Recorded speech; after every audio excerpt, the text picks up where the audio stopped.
ఓం శాంతి. ఈరోజుటి మురళీ తారీఖు జనవరి 28, 2026. శివ భగవానువాచ.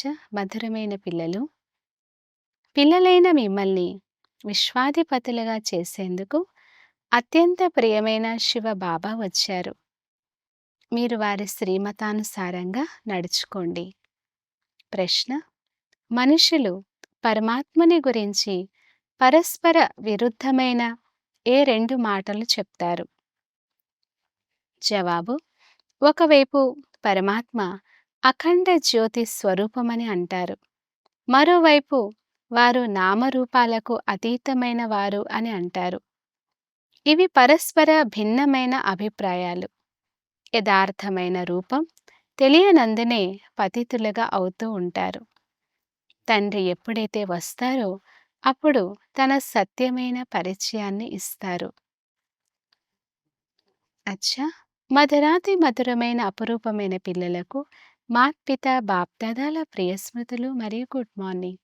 ఆత్మిక పిల్లలకు ఆత్మిక తండ్రి నమస్తే. ధారణ కొరకు ముఖ్య సారం. ఫస్ట్ పాయింట్: పుష్పాల ఉద్యానవనంలోకి వెళ్ళాలి కనుక సుగంధభరిత పుష్పాలుగా అవ్వాలి. ఎవ్వరికీ దుఃఖమునివ్వరాదు. ఒక్క పారలౌకిక తండ్రితోనే సర్వ సంబంధాలను జోడించాలి. సెకండ్ పాయింట్: శివబాబా ప్రియాతి ప్రియమైన వారు కనుక వారినొక్కరినే ప్రేమించాలి. సుఖదాత అయిన తండ్రిని స్మృతి చేయాలి. వరదానము: ఎవ్వరిలోనూ లోపాన్ని బలహీనతను చూడక తమ గుణాలు మరియు శక్తుల సహయోగాన్నిచ్చే మాస్టర్ దాత భవ. వివరణ: ఎవరైతే ఆత్మలందరూ మా సమానం వారసత్వానికి అధికారులుగా అవ్వాలనే ఆత్మిక భావనలో సదా ఉంటారో వారే మాస్టర్ దాతలు. ఎవరిలోని బలహీనతను లోపాన్ని చూడక వారు తాము ధారణ చేసిన గుణాలను శక్తులను సహయోగంగా ఇస్తారు.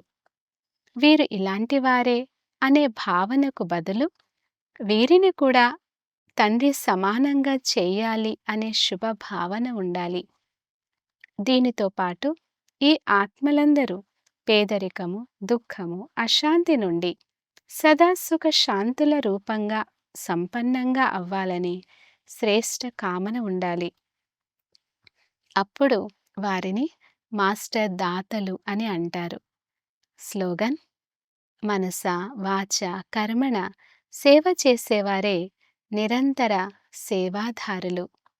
వారి ప్రతి శ్వాసలో సేవ ఇమిడి ఉంటుంది. అవ్యక్త సూచన: ఈ అవ్యక్త మాసంలో బంధనముక్తులుగా ఉండి జీవన్ముక్త స్థితిని అనుభవం చేయండి.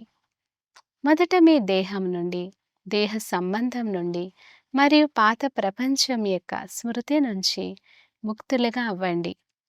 ఎప్పుడైతే ఈ ముక్తి యొక్క అవస్థను అనుభవం చేస్తారో అప్పుడు ముక్తమైన తర్వాత జీవన్ముక్తి స్వతహాగానే అనుభవం అవుతుంది.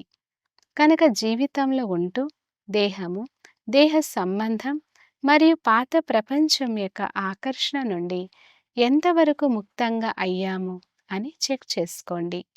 అచ్చా, ఓం శాంతి.